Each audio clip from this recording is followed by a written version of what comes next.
el que está vigente ahorita, empezó en el año 2022 y va hasta el año 2031, si mal no recuerdo, porque es un plan que se genera a 10 años y es el Plan General de Salud Pública. Dentro de ese Plan General de Salud Pública hay un capítulo específico que tiene que ver con la salud mental. Y dentro de la salud mental, ¿cuáles son los ejes a trabajar a nivel de salud mental? Están el consumo de sustancias psicoactivas, está la depresión, está la ansiedad, está la prevención de la conducta suicida y está las condiciones de violencia, ¿cierto? ¿Por qué? Porque son a nivel de salud mental, depresión y ansiedad y estrés son las tres problemáticas o alteraciones de salud mental que se han venido incrementando a lo largo de los años y que se exacerbaron en tiempos de pandemia. ¿Cómo hace, digamos, el Ministerio de Salud y Protección Social para determinar que debemos trabajar fuertemente en suicidio, fuertemente violencias, fuertemente adicciones, fuertemente depresión, ansiedad y estrés?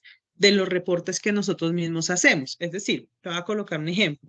Un país con 1.000 habitantes. Si en un país con 1.000 habitantes, 800 consultaron a psiquiatría o psicología y de esos 800, 700 dieron signos positivos para depresión, pues decimos, oiga, de los 1.700 sufren depresión, pues esta vaina ya se volvió un problema de salud pública.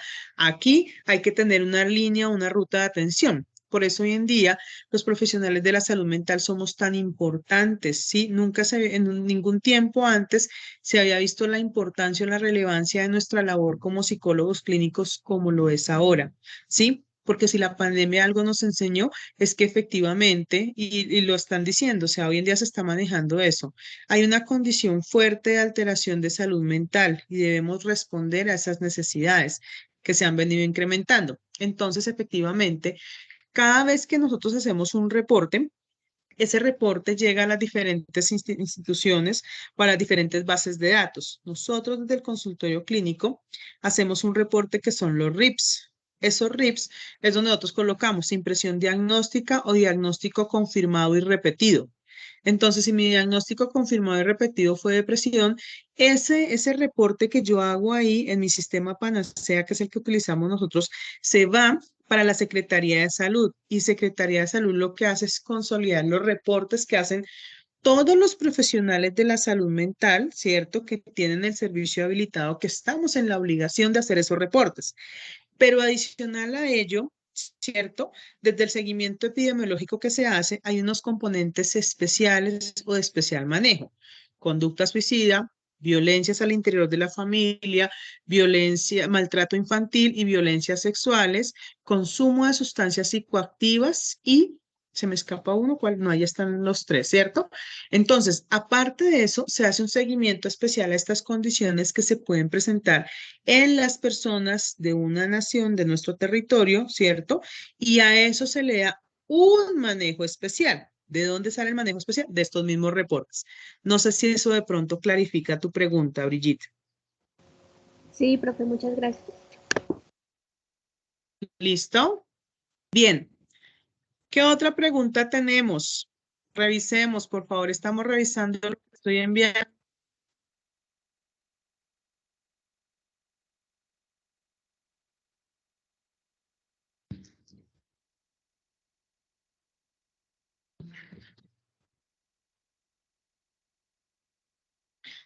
Línea púrpura, ¿para qué? ¿Para qué, chicos y chicas?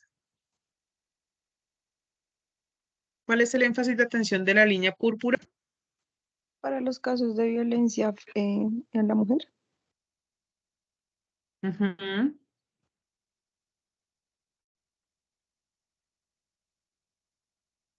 Listo.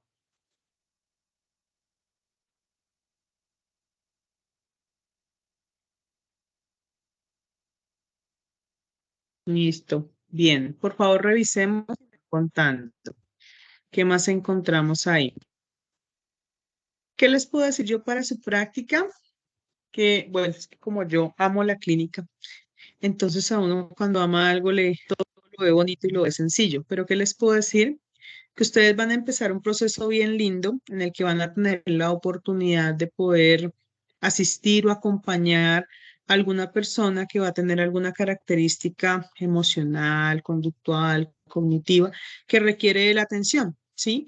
Y que de una u otra manera puede estar afectando su estabilidad o su salud emocional, ¿sí? Entonces, todo esto que ustedes están viendo en esta inducción, no lo tomen como, ay, la clase, tengo que tomar nota, no, de verdad pónganse en contexto e imagínese que a usted le va a pasar esto.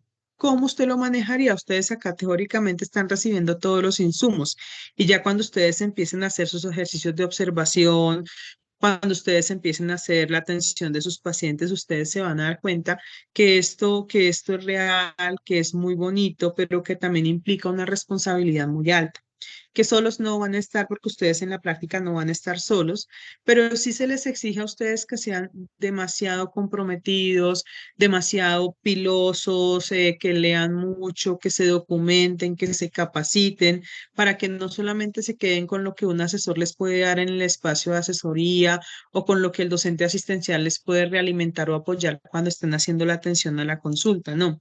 La idea es que ustedes de verdad estén muy bien preparados porque estas son competencias básicas de un psicólogo. Miren, la ley en este momento, digamos, nos exige a las facultades de psicología eh, tener dentro del plan de estudios de componente obligatorio una práctica clínica y tener los cursos de clínica. ¿Por qué? Porque de base, como profesionales de la salud, ¿cierto? Y de las ciencias humanas y sociales, somos en primera línea los llamados a dar respuesta a las crisis existenciales y emocionales de las personas. ¿Por qué? Porque dentro de nuestro proceso de formación, eso fue lo que aprendimos, ¿sí?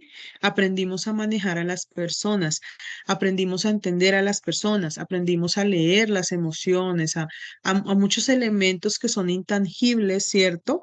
Pero que para nosotros son reales, ¿sí? Entonces siempre vamos a estar llamados a eso. Y una práctica clínica a ustedes les va a dar esa competencia desde la individualidad, cómo manejo una condición emocional, cómo manejo una alteración de tipo mental de una persona. Sí, aunque el servicio sea de baja complejidad, ustedes se van a dar cuenta que nos llegan casos muy lindos y la idea es que ustedes estén súper motivados, que ustedes conozcan que estas rutas existen, que ustedes no se vayan a equivocar o que no van a tener una mala práctica por omisión, porque igual el que usted no sepa no lo exime en la ley. Sí, que usted no supiera que tenía que hacer un reporte, eso no lo exime la ley. Usted tiene que responder ante la ley por ello, ¿cierto? Porque vuelvo y digo, si usted no lo reporta, no le está garantizando una ruta integral de atención a la persona, no está aportando al proceso de restablecimiento de derechos o garantía de derechos, y eso hace que de una u otra manera seamos negligentes. Entonces, fíjense en que acá es un componente bien bonito que es necesario que nosotros conozcamos. Una parte es el manejo del paciente, pero otra parte es el conocer toda esta estructura legal, toda la estructura normativa que rige la práctica clínica, que hace parte de nuestro quehacer. ¿Listo? Si usted lo conoce, usted va a salir muy bien preparado, va a tener muy buenas consecuencias, muy buenas, no consecuencias, sino muy buenas prácticas. ¿Listo?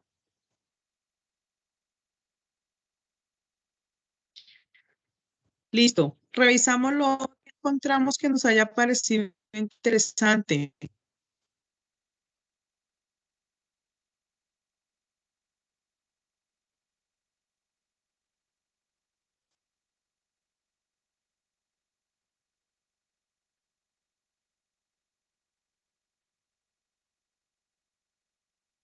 ¿Ya se durmieron?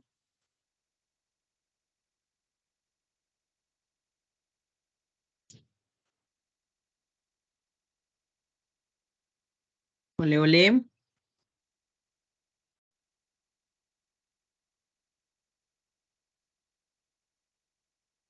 Hola, hola. ¿Están ahí o me quedé sin internet yo?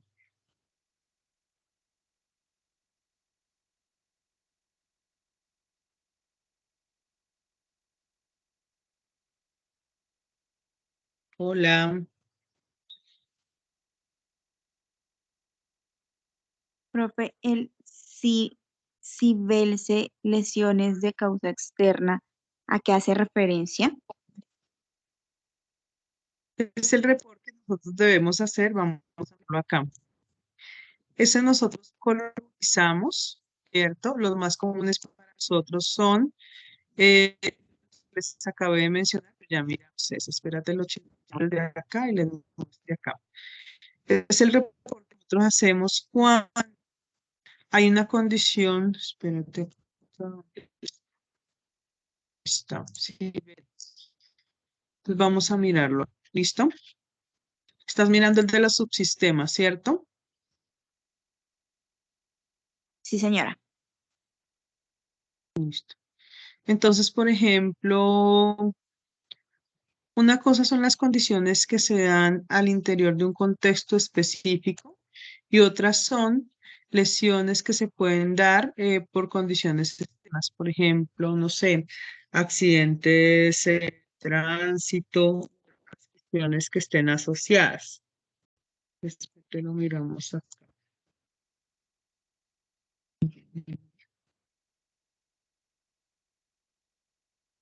Ok, miramos acá. Vamos a mirar cuáles causas externas, ¿listo? Lesiones de causa externa, ¿listo? Les voy a presentar acá para que todos lo revisemos. ¿Listo? ¿Ya los estamos viendo acá? Sí, profe.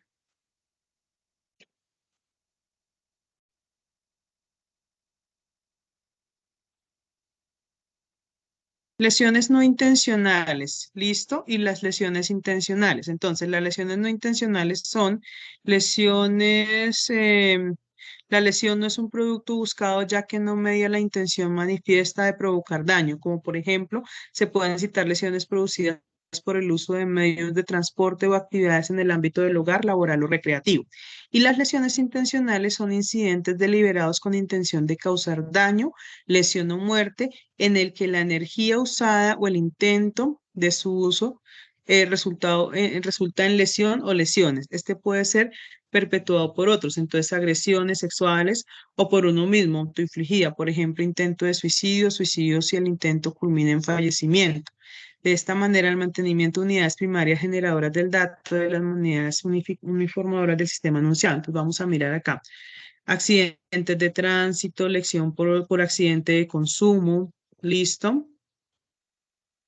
Entonces vamos a mirar acá cuáles son. Accidentes en el hogar, un accidente por sustancia química, lesiones con pólvora, ¿listo? Lesiones autoinfligidas, lesiones generadas por terceros. Esos son como las lesiones de causa externa, que también es necesario, por ejemplo, reportarlas, pero que no están asociadas, por ejemplo, a condiciones específicas de violencia o condiciones específicas de conducta suicida, pero que de una u otra manera implican la alteración de la integridad de la persona, ¿cierto? Ya sea integridad física o el riesgo a la vida, ¿sí? De la misma persona. Entonces también hay que reportarlas. ¿Listo? Claro, profe, muchas gracias. Con gusto. Jenny, tienes la manito levantada. Sí, profe, a mí me surgió una duda cuando tú nos estabas pues comentando acerca de los tipos de violencia. Cuando tú hablas Ujú. de pues que sí que nosotros debemos reportar como a la ruta correspondiente. Por ejemplo, si me llega una paciente, no sé, digamos por una depresión o por algún tipo de Ujú. trastorno de ansiedad, donde yo identifique que la causa o el motivo de este es una violencia por parte de su pareja emocional. Igual ahí no se podría atender el caso, sino que simplemente uno sigue la ruta o igual uno puede tomar el caso o no sé, pues se me genera esa duda, profe. Sí, ya te entiendo. Sí. A ver, una persona que puede tener depresión o ansiedad, ¿cierto?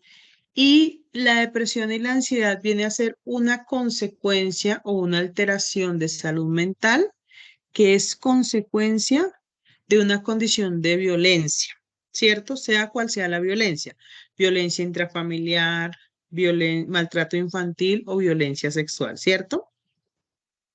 Si yo identifico que digamos, el problema como tal es la violencia, yo lo debo reportar, ¿sí? Debo reportarlo, sobre todo si la condición de violencia está activa, es decir, la persona en el momento que llega a la consulta está en la condición de abuso, está en la condición de maltrato o está en la condición de violencia, es decir, lo está viviendo, ¿cierto? Se hace necesario reportarlo y garantizarle a esa persona la red de atención desde el sistema de salud. ¿Listo? Pero, por ejemplo, supongamos que hay una persona que tiene depresión, ¿sí? Y la depresión se genera porque tiene una pareja y una relación disfuncional y de repente la pareja es una persona que es negligente, que es maltratadora emocionalmente, ¿cierto? Pero la persona tiene recursos para poder tomar decisiones, la persona, digamos que tiene la conciencia de que eso no está bien y busca la orientación para poder salir de su situación, ya la condición es diferente, ¿sí? Siempre nos toca mirar cuál es el nivel de implicación, la consecuencia que se está generando y el nivel de riesgo, ¿sí? Porque dependiendo de eso, yo remito o no remito, ¿sí? Siempre debemos tener en cuenta eso.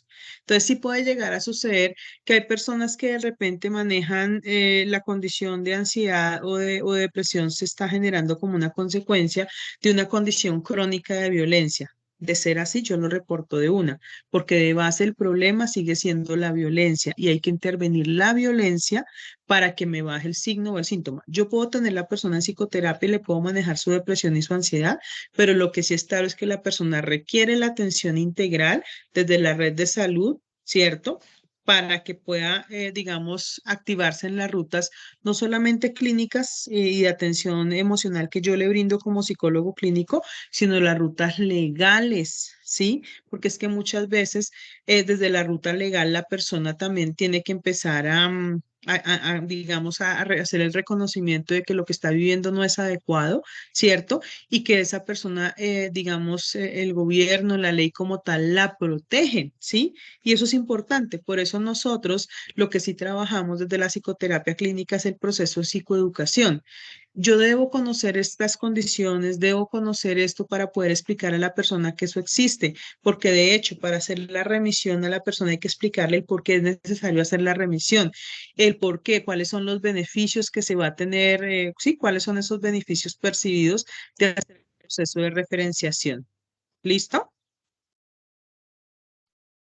Gracias, profe. Ujú.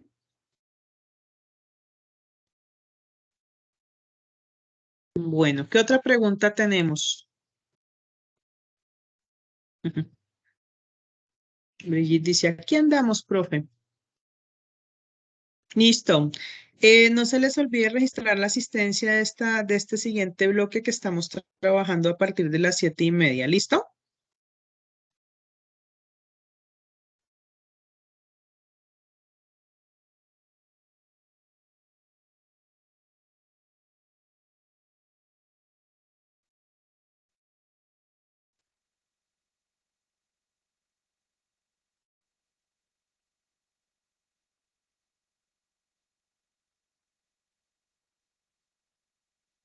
Es interesante que les recomiendo yo.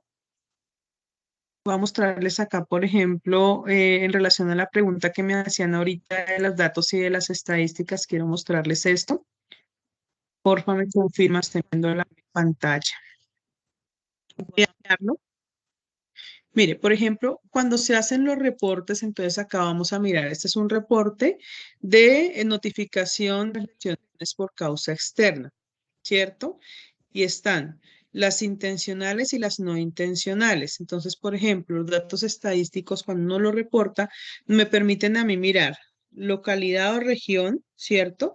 Me permiten sacar rangos de edades, me permiten mirar género también. Entonces, por ejemplo, acá, lesiones de causa externa no intencionales, ¿listo? Están las localidades de Bosa, Fontibón, Kennedy y Puente Aranda. Los azulitos son hombres. Bueno, esto es para del sexo masculino, ¿no? Hombres y mujeres. Azules en el 2018 y naranjas 2018 hombres, las mujeres son las grises y los amarillos. Entonces, por ejemplo, uno puede mirar acá. ¿Qué pasaba en el año 2018? Miremos la localidad de Kennedy, que es la que tiene un mayor índice de reportes en el año 2018. ¿Sí? Fíjense en que hay un mayor índice de hombres en el año 2019 en relación a los del 2018 y en las mujeres también hubo un mayor reporte en el 2019 en relación al 2018, es decir, que en esa localidad de Kennedy se incrementó de un año al otro, tanto en hombres como en mujeres, los reportes por lesiones no intencionales y las intencionales también están acá. Entonces, todos esos datos estadísticos que nosotros reportamos o que reportan las prestadores de servicio de salud permiten hacer estos análisis y de ahí es que salen los planes, digamos, los planes de gobierno y de salud en relación a lo que son, sí, las alteraciones de salud. Por eso está el plan decenal de salud pública, del cual yo les mencionaba ahorita. Esos planes decenales de salud pública tienen un único objetivo y es dar respuesta oportuna y adecuada a las problemáticas de salud que se presentan con mayor frecuencia y dentro de ellas está el componente de salud mental. ¿Listo? Acá hay una pregunta, dice, si uno le explica todo esto a la persona y ella o él insiste que no es violencia o lo niega, igual se reporta. A ver, acá hay algo, no sé, en alguna ocasión estaba hablando con una persona mayor de edad que realmente está en una condición de violencia muy fuerte, muy fuerte. Ella no llegó a la consulta, sí, llegó, fue como un ejercicio de, mira, quiero hablar contigo, me está pasando esto. Y dentro de la narración que ella me hacía, obviamente había una condición de violencia al interior de la familia que tipificaba en tortura psicológica, maltrato físico, maltrato emocional y maltrato moral. Tenía, y además de eso, negligencia, o sea, tenía todas los componentes de maltrato. Con la persona me senté, le expliqué qué era eso, le expliqué lo que estaba pasando. Ella no quiso acceder, digamos, a establecer red de apoyo ni nada, pero lo que yo sí hice fue vincularla directamente a la línea púrpura. Entonces yo misma llamé a línea púrpura, yo la reporté y ella también le solicité que llamara a línea púrpura y estando con ella ahí, la dejé enganchada con la línea púrpura. Ya con eso estamos garantizando derechos. ¿Sí? Porque ya en la línea púrpura lo que hace es que la atendió un profesional que está mayormente capacitado que yo, ¿cierto? Porque conoce el sistema a la perfección y le puede dar a la persona las rutas claras de atención. Posterior a eso, ¿qué pasó? Que efectivamente la persona activó unas medidas de protección que estaban dentro de su autonomía, pero que fueron mediadas por la línea púrpura. Entonces, ¿qué pasa? Acá, si son niños que están siendo vulnerados, nosotros no podemos dejar ese niño ir sin haberle garantizado derechos, pero cuando son personas adultas, ¿cierto? Se hace un tanto más complejo. Porque hay un componente de voluntad y lo que tú dices, Paola, si la persona no lo ve como maltrato, yo tengo que explicarle a la persona y eso es importante que nosotros lo dejemos escrito también, o sea, que a la persona se le suministró la información, que se le dieron las líneas de atención, ¿cierto? Cuando el riesgo no es, o sea, cuando hay una condición que es recurrente, que es frecuente de maltrato, de violencia, pero que no implica un riesgo inminente. Por ejemplo, si a mí una persona me llega toda con la cara moreteada, con los brazos cortados y me dice, no es que anoche sentí que ya me mataba porque si no es porque alguien golpea la puerta, yo ya estaba a punto de morirme, pues esa persona yo no la puedo dejar ir y toca hacer el reporte y toca enrutarla, ¿cierto? O al menos generarle el vínculo por medio de llamada para que le expliquen y para que uno pueda hacer el reporte. O sea, sí se hace necesario que nosotros hagamos el reporte y que le expliquemos a la persona, y acá la persona es muy importante. ¿Por qué? Porque si esa persona se va, ¿cierto? Está en un riesgo altísimo, ¿sí? Entonces sí es importante hacerlo. El caso que yo les digo de la persona que en lo que yo hablaba, esto llevaba ya más o menos, bueno, era como más o menos unos 7 años que estaba en esta condición y uno dice, bueno, lleva 7 años así, realmente no la han matado, no le han hecho físicamente, no ha habido algo que vulnere su vida, su integridad sí a veces porque la golpeaban muy feo, pero emocionalmente esta persona estaba totalmente destruida. Entonces, claro, yo tengo la responsabilidad de hacer un ejercicio de persuasión, de explicarle a la persona y de enrutarla y mínimamente vincularla con las líneas de atención. Si es conducta suicida, si es violencia sexual, si hay un menor implicado, yo no puedo dejarlo ir sin que yo haga la red de apoyo, ¿sí? Entonces, por ejemplo, si a mi consulta llega un niño y me reporta una condición de violencia sexual, yo automáticamente debo activar la ruta y ese niño no se puede ir sin que yo no lo haya vinculado al sistema como tal. Entonces, depende de los niveles de riesgo y depende de la persona con la que uno esté hablando. No sé si eso de pronto te ayuda a contextualizar un poco más en relación a la inquietud, Paola.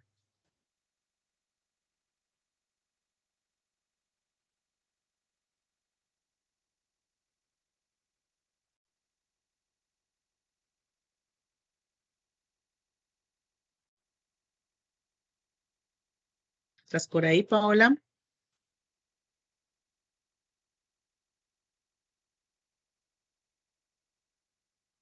Listo. Profe, Bueno, señora Lina. qué pena. Esos reportes nosotros los hacemos, digamos que de forma autónoma como practicantes o pedimos y no sé, nos retiramos del consultorio, buscamos el coordinador o buscamos a nuestros tutores o cómo se realiza. Su merced es una pregunta muy linda y es linda por lo siguiente. Siempre recuerden que ustedes acá internamente se ven como estudiantes, pero ustedes para la persona que llega a la consulta son los profesionales, ¿sí? Y en ese nivel nosotros debemos manejar al paciente. Es decir, me llega una persona que me hace un reporte muy fuerte de algo. Primero, yo tengo que guardar la calma, actuar con naturalidad, tratar de ampliar la información si se hace necesario. Cuando son violencias de tipo sexual o algún tipo de violencia, es mejor no profundizar para no revictimizar, ¿cierto? En ese momento ustedes primero se autorregulan, actúan con naturalidad y efectivamente, si tú tienes una duda en algo, tú le explicas al paciente, mira, en este momento se hace necesario que yo llame a mi asesor, ¿cierto? O al docente asistencial o al profesional que está a cargo para que te podamos dar los lineamientos de cómo vamos a manejar la situación que se está presentando. Entonces, regálame un segundo y ustedes llaman al asesor no, llaman al docente asistencial, que en este caso vamos a estar con la profe Beatriz y mi persona, vamos a estar en calidad de docentes asistenciales acompañándolos a ustedes en el desarrollo de sus sesiones y demás. Entonces, sí se hace necesario. Ustedes lo deben conocer porque una persona que ya tiene como la tiene clara, pues sencillamente le dice, mira, esto que me estás contando es muy importante, por una condición legal vigente, se hace necesario que hagamos el reporte, ¿cierto? Y entonces uno empieza a solicitar los datos también, hace el reporte y demás. ¿Qué pasa con estas personas? Cuando uno hace el reporte, a ellos automáticamente los llaman y les empiezan a activar la ruta de atención. ¿Listo? Si el riesgo es inminente, yo he tenido casos, miren, yo he tenido casos donde el riesgo es tan alto y es inminente que a la persona se la tienen que llevar en ambulancia. Entonces se llama un adulto responsable, una persona que sea el que acompañe y responde la red de apoyo familiar, pero adicional se lo llevan en ambulancia. Hay casos tan críticos como esos. Puede llegar a sucedernos que nos llegue un caso crítico donde tengamos que llamar a un adulto responsable que nos haga la firma, bueno, de las actas del consentimiento, pero adicional a eso, que se va directamente para el psiquiátrico, para la urgencia psiquiátrica, porque sí pasa, así como hay otro paciente que no está en un riesgo inminente, pero que se hace el reporte, se diligencia el formato, se le dan los datos, se le dan las líneas de atención, uno mismo le genera a la persona las rutas de autocuidado. Mira, por ejemplo, si te da una crisis, si te dan ganas, no sé, empiezas a pensar lo que me estás diciendo que quieres botarte por el puente, pues sencillamente antes de eso llamas a la línea tal, llamas al familiar tal, o sea, uno establece redes de apoyo, ¿cierto? Y le da el listado como de las redes de urgencia hospitalaria y hace el reporte, porque ¿qué pasa? A esa persona la van a contactar y se va a empezar a enrutar. Entonces, dependiendo el nivel de riesgo, pero si tú te sientes perdida y entras en crisis, primero te autorregulas, te calmas, ¿cierto? No demuestras la inseguridad ni nada y buscas apoyo en el docente asistencial que en el momento está en el consultorio. ¿Listo?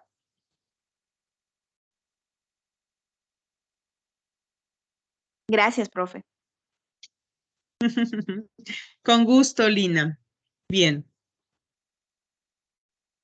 No, Paola, no te escuchábamos, pero ya sé que estás ahí, que sí está todo ok.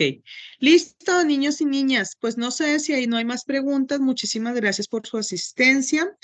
Revisen, todo esto va a quedar en su carpeta de consultorios, sean muy juiciosos, sean muy pilos, sean los mejores psicólogos, porque ustedes acá para su paciente van a ser los psicólogos, los profesionales. Entonces actúen en coherencia con esa responsabilidad y goces en esta práctica, que es una práctica muy linda, es un ejercicio muy bonito, es la oportunidad que tenemos desde la profesión de asistir individualmente a una persona que sufre.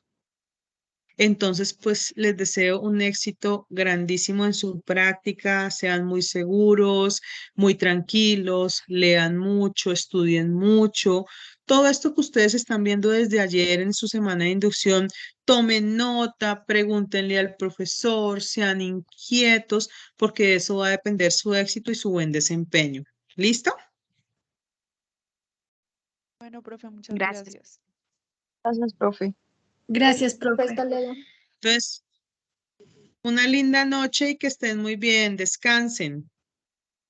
Gracias, Igual, profe, que profe, descanse. hasta luego. Gracias, profe. Hasta luego. Gracias, profe. Chao, chao.